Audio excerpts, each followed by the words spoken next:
first thing in the morning. I'm Megan Alloway from Heightened Leaders. Lots of Heightened Leaders in the last 3 minutes, so thank you very much for that. I've been guiding business here in this community for about the past 7 years. I've had the unbelievable privilege to work with some amazing business owners, business leaders, team members, helping truly do what they want to do, make a giant impact in the business. It has been a great privilege to see the heart, the grit, and the perseverance that lives in this community. We've been handed quite a bit over the last couple of years, and yet everyone in this community has worked together, done great things, made great initiatives, and really thrived, which I'm encouraged. Today, our mission is to help you learn from the past couple of years, especially this year, so that we can step into whatever is handed to us in 2023. So at this time of year, we're getting ready, planning for the new year, and that's what this is all about. I truly believe in business, you only do 3 things. You get business, you do business, and you protect your. I'm not going to sit up here, I don't think any one of us is going to sit up here and tell you how to do your business. I think we all were up really late last night and don't want that stress today. So we're going to focus on the 2 things that I do think will play a part in the next couple of months and in the next year. The get business, and of course the protect business. There are a lot of factors out there that could truly impact those 2 things. So we've assembled an amazing panel of experts that can help us streamline our messaging, can help us truly get business, and those of us up here that can help us protect it. What I'd love to do is just take a couple of minutes and have each one of our panelists introduce themselves. We'll start with Stephen. Hi, my name is Stephen Quesada, and I'm a labor and employment attorney at a firm called Ogletree Deacons. Ogletree is a management side labor and employment firm that handles employee disputes with their employers, everything from an internal complaint to a litigation, trial, and appeal.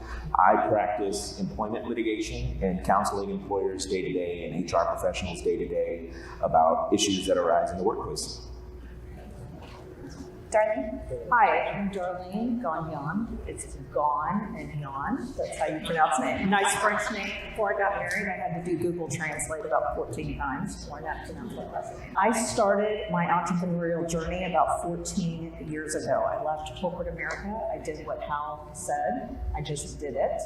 I took the last of my savings and joined our family of businesses. We had 7 family businesses, and I spearheaded their success, and 2 of them I spearheaded their failures.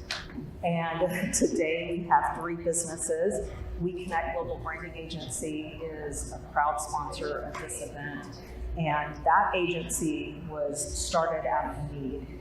We had a construction company, and I took my big corporate experience, went out and looked for an agency. They were happy to take my money, not deliver an ROI. I said, screw this. I'm going to start an agency, and they are going to pay me. So I'm going to charge our families to do their marketing. And so here I am. My latest venture is I just published a book called The Silent Entrepreneur. And this is all about being an introvert, leading a family business, and learning how to be authentic in your leadership style as an introvert. And I also talk about my failures in being married to my business partner and dragging my kids in my business, and how to fire the brother-in-law that's working for you but not working. And so I will be putting together some great workshops, and we're also going to be doing some retreats in Mexico, and we're going to be focused on the business of family business. So that's a little bit about who I am. Thank you so much. Jeff. My name is Jeff Newkirk. I'm a business executive coach and consultant with Blanton Advisors. I started my own business in 2019, and starting a business is hard, but who thought we'd have a pandemic right around the corner? So perseverance is key. I was in the corporate world for about 30 years, mostly in finance and administrative positions. Decided to strike out on my own in 2019. And in 2021, started working with Barry Blanton and Blanton Advisors. It's a real privilege to be able to work with Barry. He's a pillar of the community. We all know him, and it's great to be here. Let's get going. Thank you very much. Over the past couple of years, we've been handed quite a bit, right? Good things, bad things, all over. We've been handed so much. I'm a giant believer that in any conversation, you're meant to hear something. So tell me what your best business lesson was so that this community can hear just some great things that came out of the last couple of years.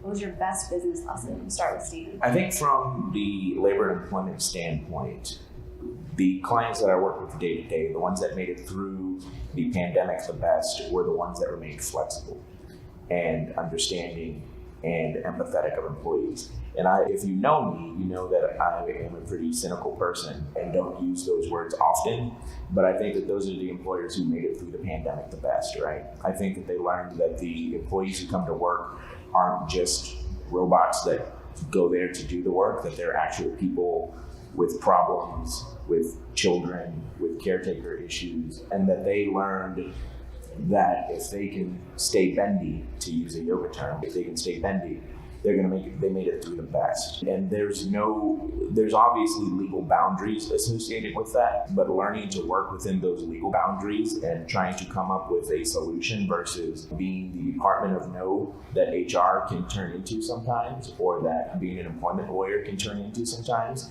just didn't work in the environment we were in. And learning how to figure out a solution was a key takeaway from 2022. Flexibility is key. Darlene, what about you? What was your best business lesson? It's funny because when we look at the two buckets of our customers, we have customers that are focused on internal branding. So if you're a Fortune 100 or Fortune 500 company, it was the first time that we saw a clear line in companies promoting identity politics. We had never seen that before. And it meant that they needed to get very clear on their vision, mission, core values, and what they stood for. So we saw a deeper attention to internal branding, not just external branding. And that was a risk they took, even with a thin labor market, of saying this is what we stand for, whether that's Chick-fil-A, to give these guys some ideas, or Salesforce or Twitter, those types of companies. But we even saw it at our local level. And then for the entrepreneur themselves, they remained scrappy. They came out of the pandemic with PTSD, and they were very clear to me, I need to know what my team is doing, or I need to know what my agency is doing. I need to evaluate our budget, and I want to make sure we're high-end focused on building a strong online presence, because we need to be prepared for the next what if. So they still came out of that pandemic really wanting to make sure that their business was protected. So those are the lessons that I saw on two opposite scales. And finally, for the nonprofits that are here, we saw them becoming more entrepreneurial because they were fighting for time, resources, and dollars, and heart and mindset. So they had to start shifting and thinking outside the box in their traditional nonprofit ways. So thank you very much. Yeah. Best business lesson in 2022. Yeah, so I got a call in, I'm going to go back before 2022 if I may. Okay. But Please. so I got a call from a friend and a client in March of 20, and he's like, what do I do? I can't see any patients. He's a physician. And I can't have anybody come in. I can't make any money. I can't bill. What am I supposed to do? And so at that point, I thought, I've been in the corporate world for a while. I know how to work a financial statement. But what became really important is knowing your business inside and out from a financial perspective. Meaning knowing exactly what numbers, you know your numbers, right? And what numbers are important to your business. So we worked on different business models so he could retain his patients, get his patients back in. But what we needed to do was figure out a way to build cash. Cash is important. And it's always been important, right? But when we're told, hey, you can't open your doors for business, you can't see customers, you can't see clients, revenue stops, right? Expenses don't stop, but revenue stops.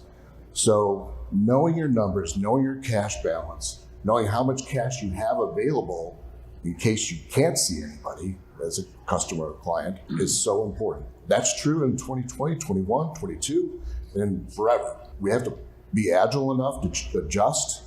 Hopefully we'll never be told again, don't open your doors for business.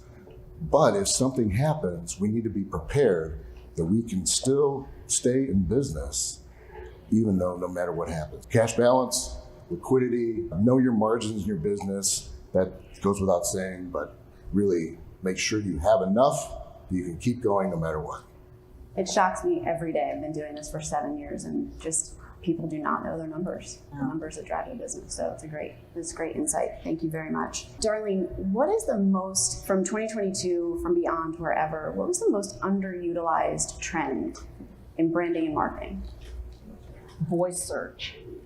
Voice search was the most under-realized trend that you really know is there. And I'm sure that many of you guys have used Siri, you've used Alexa, you've said, find breakfast near me, or you've texted into your phone. And if you're not found, you're not found. And how many of you guys got lost coming here today, or took the wrong turn, or didn't have the right direction? It's all about business listings. There's 4 data aggregator companies in the world. They talk to the GPS systems up in the sky, the satellites. They talk to Google. They talk to DuckDuckGo, Bing, Yahoo, etc. And if your business listings aren't accurate, people won't be able to find your location. I had a great medical distributor that was doing a talent acquisition campaign. People couldn't find the location to our office. So that business listings needs to be accurate, and you need to make sure that you can be found where your customers are looking. And they're looking online, they're looking through voice search. It's more important than ever. So that's the one tool. If you do anything in marketing, you've got to make sure that your business listings are accurate. And if you don't know how they're accurate, come see me and I'll tell you how to check it out, how to figure it out. Any other input on that from you, or from Stephen or Jeff? Underutilized trend? From the labor and employment standpoint, again, to me, the most underutilized trend was employers not buying into the wellness perspective for their employees and just doing the small things that really cost virtually nothing, like having an employee assistance program. Is there an option to have someone come in during the lunchtime and do a session on meditating? Something that costs little to nothing. They do it on the lunch hour, so there's not much time lost. It's voluntary. They don't have to come. I think that employers who have not taken a look at what their wellness programs are in the workplace are really missing an opportunity to, number one, have a better workforce and a healthier workforce. And number 3, to engender a lot of loyalty with their employees, because I don't think that people are just looking for the high salary anymore. Trust me, that's a big factor in it. But I think they're also looking for where is a good place to work. And so I think in terms of the talent wars, employers who don't have some sort of hybrid setup are finding themselves at a disadvantage. Employers who aren't taking a look at wellness are finding themselves at a disadvantage. And employers who aren't considering what's the total package that I'm offering to employees are finding themselves at a disadvantage. There's a huge opportunity for business being on the front lines of the mental health challenges that we're having these days, and it's a great input. I would add to that I've had an opportunity to do some hiring, recruiting, and I've never had the experience where I've had an interview with, I would call it a higher level position, administrative position. And the person that applied didn't even show up. Like, didn't even call, didn't even text, didn't email. There was nothing, no communication. So that, I'd say, is something that, I guess it's a trend, but it's a bad one. And it's happened over the last, I think, couple of years, certainly since the pandemic. And we need to really focus on keeping our good employees, just as Stephen said. And that means providing the entire package, because the market is such that people aren't even showing up for interviews. So if that's the case, we either have to make it so they're really interested in what we have to offer, and then when we get them in the door, we have to make sure it's the right. So I've heard the phrase, hire slowly. I'm all for that. Make sure that you hire the right person and then keep them. because you got the right package. Can I chime in just one more thing that I forgot to mention? Competition for talent is now international with remote work, right? And I think that employers who haven't retooled their ads for job posting to compete in that market are also missing out on some talent to come to their organization. And by that is putting in the job posting, not just the job title and the duties, putting in what the benefits are, putting in if there's a hybrid work opportunity, putting in if they have every other Friday off in the summer, putting in the pay, right? If I think that ads that say competitive salary, competitive benefits, that's stupid. You're wasting your money posting that stuff. You need to put in the salary band that you're looking for and put in what the benefits are. Because folks who are at that upper echelon, they see something that says competitive pay, and you think, okay, if it's competitive, you post it. So I'll just keep looking. And isn't every position going to be competitive, or should be? It's competitive for the type of employee you're looking for. If you want to compete for a $50,000 employee, then go for it. If you want to compete for a $150,000 employee, you can compete for that too. But those are two different things. And that lends itself to an internal focus on your internal branding, not just your external branding. So whether that's employee video testimonials or ensuring that the snapshots of the meditation sessions are posted on your social media, because now talent wants to be a part of something larger than themselves, believe it or not. And so showing them through your outreach campaign opportunities, when you're doing talent acquisition campaigns, what the internal branding looks like, how are you taking care of your employees is very important as a part of your marketing, not just your services. So Josh Milner, he's an economist out of Australia. He has a saying, and he says, revenue is vanity, profit is sanity, but cash is king.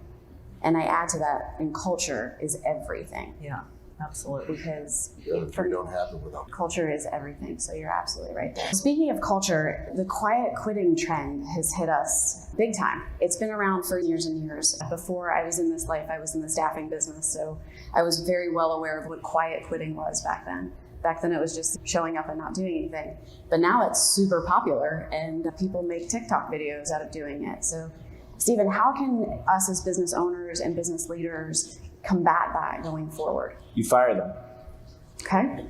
Simple enough, right? Quit being a loser, right? You're getting a quietly return part of your check on the 15th and the 30th, right? I think that's one of these trends. There's a professor out of NYU named Scott Galloway, and he's got a podcast, and he talked about quiet quitting, and he said, look, if you're quiet quitting, you're going to be loudly unemployed. And I don't know. I think the whole quiet quitting thing is pretty dumb. I think for those people who aren't quiet quitting, harness the opportunity to elbow your way past the quiet quitters and climb the ranks in your own organization. I think you just get rid of those people. What signs do we have to look for in quiet quitting? Yeah, Because it's not obvious. Yeah, productivity slowing down. I think that if there's a concern that you have an organization of quiet quitters or a group of quiet quitters, you need to start engaging with those people more, because then you really find out what they're doing. Hey, we're going to have a team day on Wednesdays. You'll have to come into the office on Wednesdays. Or generally we don't feel like this hybrid work is going. Instead of having 3 days at home, 2 days in the office, we're going to switch it. We're going to have 3 days in the office, 2 days at home. And then the employee quickly sees that the dynamic is shifting, and it's not, I get to do whatever the hell I want to do anymore. It's, oh man, I'm really supposed to be working. And I think that as employers, a lot of people focus on sort of annual reviews without really taking into consideration what's gone on in that year. I think during that review period, you really need to have an honest assessment of what that employee has done. And you as a manager have an honest assessment of keeping track of, do I really know what the key performance indicators are? And if I know what the key performance indicators are, and these people aren't hitting the key performance indicators, then I have something objective to look at to tell them, hey, this is where you're failing, this is where you need to catch up. But if you don't have that in place, then your reviews are just gonna be participates great in meetings, a bunch of stuff that means nothing, right? The general. Yeah, and you give them a 4 out of 5, and then you wanna fire them a year later. Why? For poor performance, you look at their last performance review, and it's a good performance review. The egg's on your face. Jeff, what do you see from your business consulting side? What do you see as symptoms of quiet quitting? Oh gosh. So I think the biggest thing is lack of productivity, right? So if you have group of employees or employee that is not performing the way they should or doing the tasks that they're supposed to complete, then the whole productivity is down, the whole business suffers. And when the whole business suffers, then what's going to happen financially? Revenue is going to be down. Costs are still going to be up because we're still paying those people. Yeah. So I like the idea of fire them. Hire slow, fire them fast. But yeah, so we really have to stay on top of it and make sure that they're performing and completing the tasks that they're supposed to and adding to the value of the company. And I think as you were talking, Stephen, I reflected back on a conversation I had just last night with my daughter. My daughter's at TCU. She works at the rec center. She's a supervisor. And she asked me, I have people coming in who are supposed to work, but they hide in the corner and don't do anything. What am I supposed to do? So you got to have a good description of what they're supposed to do, their job description, some key performance indicators. So when the time comes to provide that evaluation, you know whether they're going to stay or go. But it happens early, right? They're in college. Yeah. The 2022 Gallup poll came out a couple of weeks ago, and it said that 79% of the workforce, out of 2.7 million people who were surveyed, 79% of the workforce is actively disengaged or not engaged in work. So it's incredibly scary when you think of the numbers that are in there. Darlene, what can we do to stay relevant from a hiring perspective, from a marketing perspective? I'm going to tell you first my personal experience, because talent was a huge issue for me as an entrepreneur. And now we've got 3 offices in Canada, Philippines, and India, and I can tell you, I got it down. I will fire anybody that's not working. I do not care. But let me tell you what really shifted, because I really was concerned that I could not be the leader of our companies because we had so much churn. And I hired everybody. I hired my children. I hired their spouses. I hired my aunt. I hired people overly qualified, underqualified. I did all of it. But what we did is we got back to the basics, and we adopted a tool called Culture Index. It saved my business. We fast-tracked our business. We had 200% growth because we got right people in right seats. Very slow to hire. So we have a filtering phone call process. Then we've got an activity that they have based on their job function that they have to complete. Then we've got a team interview process. And then from there, they have to a culture index test to see if they're even a good fit for our business. Are they stop employees? Are they employees that you've got to constantly be on them to get a task done? That's great for admin work, but that's not great for leadership work. Are they visionary? Do they have high energy level or low energy level? I'm right in the middle. Denny's got 3 times, my husband, 3 times the energy level of a normal employee, meaning he can work a whole heck of a lot longer. So what's that great for? That's great for operations. So I pulled out those tools and really got honed in and focused on our team. And I brought in a consultant because we were spending a lot of money on churn rate. I'm a big fan. If they're not performing, I look and say, did we give them the KPIs to perform? Do we give them the fair metrics, and can they meet them? And if they don't meet them, they're out of here. It's just, I don't have time for it, and our clients don't either, because they're entrepreneurs. We're taking care of their babies, their companies. From a marketing standpoint, from a human resource standpoint, I just got finished with a conference, 4 trends: belonging, balance, growth, purpose. That is the focus for admins in terms of talent recruiting. How do you make sure that the employee feels a sense of belonging? How do you make sure they've got balance in their work activities and their life activities and growth and purpose? And the quiet quitting portion of the pandemic, I do think there's a sense of entitlement, laziness that's out there, but I also think that people are getting their priorities straight. And that need to be a workaholic, or that need to put the family vacation aside so you can stay working, it changed. We got a perspective on what's important in life. And so the quiet quitting is there, but those people have been there forever. You need to get rid of them. You need to get rid of those team members so that you can keep growing your business and get a hiring plan put together, and use legal, use HR, and use a consultant and get a solid plan put together so that you can keep growing your business. The other thing I add is for employers, I think you need to be realistic about these performance in terms of what it is you're asking them to do for the pay, right? Like you hear all the time, like people want to pop champagne on a Kool-Aid budget. All right, it goes the same for employers, right?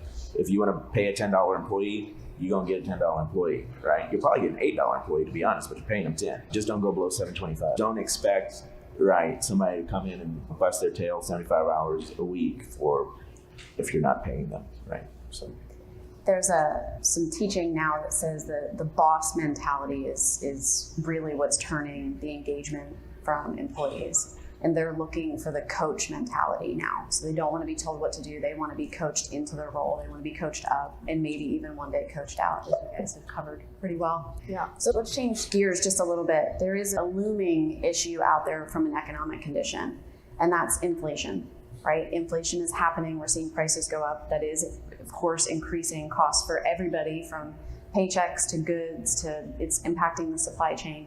How has inflation really truly impacted your sectors? Start with Jeff. Okay. Inflation is absolutely real. It's been here for a while. It's right now a little over 8%, I think. It reached 9% in June. And what happens when there's that kind of inflation? First of all, I don't think we were really prepared for it when it happened. We were not prepared. And when we experience inflation to that extent, our costs are increasing at such a rate we can't keep up. So there's only two things if you want to keep the same margin, same profitability. There's only two things that you can do. There's two sides of the equation, revenue and expenses. So if you can increase your prices and pass that on to some extent to your customers, your clients, then that's going to happen. We see that. We see that all the time. The other side is you're going to have to decrease expenses. Now, your expenses are going up because of inflation, right? But perhaps you're not going to travel as much for sales. Maybe you're not going to have as many cell phones that your employees have had. Or what I hate to see, but I've seen it, is that maybe you're not going to buy the same quality of material. So you're saving money there. So inflation has had a huge impact on business. It will continue into the next year. The other thing that we're dealing with is increase in rates, right? Cost of capital is going up. So we really have to be mindful of keeping our margins, knowing our numbers. So inflation's not going to go away. Darlene, how has inflation impacted your sector? So we're seeing more of the entrepreneurial businesses shifting from opportunities for membership-based selling. So those products and services that you can sell that create reoccurring revenue, right? Product adoption is very important. So if you're in technology, give them the opportunity to use your product for free, and then eventually they buy into the product subscription-based. Think Netflix, right? You get to go on to Netflix for free for a little bit, and then all of a sudden you're doing that. So it might be restaurants that are selling packages and lunch packages, things of that nature. It might be we're going to sell some sort of accounting service package, and then it's going to be a recurring revenue of monthly billing that we're going to bill our clients for this package. So it's been very interesting to see from B2C to B2B. That reoccurring revenue model is something that people are looking at and wanting to exploit. From a cost saving standpoint, no better time to start recession proofing your business and really understanding your numbers. Like I think we've talked about over and over again, you need to know your variable cost, and you've got to start figuring out how you're going to increase those costs and add more value. So I'll give you an example. Insurance rates went up $10 a month. And all of a sudden now we're able to go get our blood work done 4 times a year for free. So they went up on our cost, but they added more value, right? So you really got to look at the value and put yourself in the shoes of your customer. What are they going through, and how can you find solutions to solve their inflation issues? And everyone is your customer. Your employees are your customer. And then you've got your customers that are generating revenue, but you've got to think where they're at what are they fighting, what are they dealing with, and come up with services or thought leadership knowledge to help them through their own issues. When we've hit economic bumps in the past, the first thing to be cut is the marketing budget. Do you believe that's the same, that going forward we should watch that, or do you think we should increase it? Listen, I have a little bit of a different opinion about marketing because I came from big business, but we grew our contracting company. When I left corporate America, we grew our contracting company from 1.8 million to 8 million in revenue, no website, no email marketing, no social media, nothing. So I have a great marketing agency and I believe in marketing, but what I do believe in is quality of service and the quality of the people to deliver the service and building your referral business. Now, marketing is the added gravy on top. And I think there's some core foundational issues that you've got to deal with now more than ever. You've got to get your business listings taken care of. Your website needs to be stronger than ever. You've got 6 seconds to make an impression. And you've got to focus on reputation management. What is that? That's getting reviews for your business. Because if John tells me that I need to go to this type of restaurant or this type of business or service, I'm still going to go to their website and check them out. I'm still going to look at their reviews. I love John and I appreciate his referral, but I'm still going to go see what people are saying about that restaurant or what the website looks like in terms of their services and their level of professionalism and what kind of impression they're going to make. So foundationally, email marketing has a higher return on investment than digital ads, 82% return on investment over digital ads. Your website needs to be up and going. Your business listings needs to be solid and current and accurate. And then if you want to add anything else on, you can. I'm not a traditional marketing agency. I'm not going to tell you to go out and follow the trends, because most of the time you're following the trends on TikTok and your website looks like crap. Doesn't make sense to me. Or your business listings aren't up to date, but you got video flashing all over your website. No, fix your foundations first and go from there. And then finally, trends are moving away from digital ads and they're moving into SEO and blog writing, thought leadership, being a help for others out there. And digital ad spending was our number one service 2 years ago, 3 years ago. Our number one service is blog writing. Wow. And then following is our website services. So it sounds to me like we're stuck in a pickle, right? Revenue, or costs are going up, people are buying less, employees are demanding more. So it's going to be a rough year. It's going to be a rough year. Before I open it up to the community here for questions on your Whova app, if you haven't already downloaded, I would hurry up and do that. We do have a couple of questions here already. But what would be one quick takeaway that you want this group to take from you and from what you do and how you can help them in 2023? We'll start with Jeff. So I would say we've said it many times, but know your numbers. And what do your numbers mean? What numbers do you need to know? You need to know your cash balance, and just not knowing what your cash balance is, but how much cash do you have now? If you did not have any more revenue coming in for the next 6 months, can you pay your bills? Now remember, we were told we couldn't go to work a couple years ago. So is 6 months enough? Maybe not. Maybe you need more cash. I would say at minimum, start at 6 months and keep track of your cash balance on a regular basis. The other thing is your margins. We talked about your margin, your gross margin. That's the amount that you keep after your variable costs. Darlene talked about knowing your variable costs, so important. Gross margin, operating margin. How much are you making? How much are you keeping from your core business? So your margins, gross, operating, cash balance are super important. Awesome. Thank you very much. Stephen, one takeaway for this group before I open it up to the questions? I'd say employers need to check their compliance status. It's been a couple years since we've been in this low where employees haven't been coming in. When's the last time you did training? When's the last time you looked at your handbook? Have you made a change to your handbook to comply with Texas's new sexual harassment law? I think you just need to do an internal assessment, sit down for a morning with a professional, go over your policies, go over your practices, see where you need to improve, see where you need to catch up. Because it's been on hold for the last couple of years, and it's going to come back to haunt you pretty quickly once folks start coming back into the workplace. Awesome. Darlene, last bit before I open it up to the 2 questions we have in the app. So from a marketing standpoint, if you're not getting a 4-time return on investment, you need to evaluate your marketing expenditures. 4-time is pretty rational. And so you need to really look at what your agency's doing, what your team is doing. And please, for God's sake, don't hire your niece to do your social media. Really take some time and think about your marketing efforts. This is an opportunity for you to get ahead of the competition.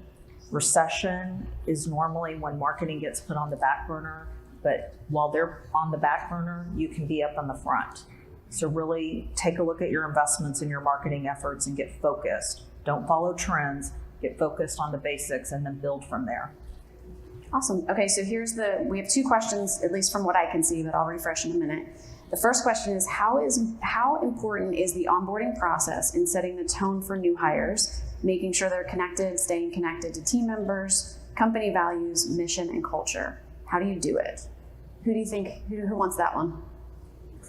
I can take that one. All right, go ahead. I think it's really important. You've gone through, when you go through the application and interview process, everybody's on their best behavior, right? It's like going on that first date, right? You're not like belching and doing all picking your nose and stuff at the table while, they're bringing out the wine. So that's like the application phase and the interview phase. And the onboarding process is really the sort of do we really want to be married? And it's really important to convey what the company is about, not just what the expectations are, but what we're about, what we do, what we tolerate, what we don't tolerate, what it's like to work here, what's going to be expected of you. I think it's a really important process. And I think there's a lot of employers who don't put enough stock in the onboarding process and treat it as you come in and fill out these forms and here's your desk and laptop. But I think there's a real missed opportunity there to really get the employee truly on board to the organization. Awesome. And I just want to add, there's a difference between orientation and onboarding. Orientation is day 1. Here's the pamphlet, sign everything. Onboarding is the 90-day to 100-day process, getting them equated. All right, next question is responsibility versus accountability. Do you find that retention is the key to retention is to outline responsibilities of the business versus the accountabilities of their job? Both are critical. They have to meet the responsibilities to perform according to whatever their description is and in their job for their position. And they're accountable for making it happen. And their supervisor, whoever they're reporting to, whether a business owner or their department, they're accountable to make sure that person is completing their tasks as well. So it's a team effort. Nobody's out there on their own trying to make things happen. They have a job to do, but they should have somebody, whether it's business owner, supervisor, to help them complete those tasks. They're accountable as well. And I think no better time than now to start implementing biannual, every 6 months, doing that check-in review, even if it's a partial review, as opposed to waiting for the annual review. So getting that 6 months in and saying, this is where we're at as a business, here's where we need you to be, here's where you are, how can we help you? And then implementing that personal plan with them. And it's really a great time when you can have that one-on-one to say, where do you want to be and how can I help you get there? Yep. And really bonding with that employee. Yeah, somehow along the way we made accountability a 4-letter word. And it shouldn't be. Accountability is the ability to count our way to success. So we just have to make sure that they understand the right process there. All right, last question before our time is up. Do you think it's fair to employers that we have to bait associates to stay? In regards to quiet quitting, retention expenses, and effort to ask associates to do their jobs, it feels like a new era. Who wants to take that one? Well, I think it is a new era, and I think it's fair because that's the market and capitalism, and jobs are capitalism as well. So yeah, I do think it's fair. Anybody else want to add anything? I'm not begging anybody to stay. There's the door. Oh, was begging? Did you say Bait was the word, baiting? yeah. Okay, I wouldn't beg either, but I wouldn't. They have a job to perform. If they don't know how to perform their job, then there should be somebody there to mentor, support, guide. And if it's not happening, cut them. There's some stat out there that says 75% of counter offers, they end up leaving within 6 months anyway. So they broke trust a long time ago when they're interviewing and seeking other spots. So Yeah. I wouldn't bait them to stay. I would find another path. There's somebody out there. Some will, some won't. Let them find a win-win elsewhere. Yeah. Thank you three for coming up and sharing your knowledge and your expertise with this community. We're right on time, so thank you very much. Thank you.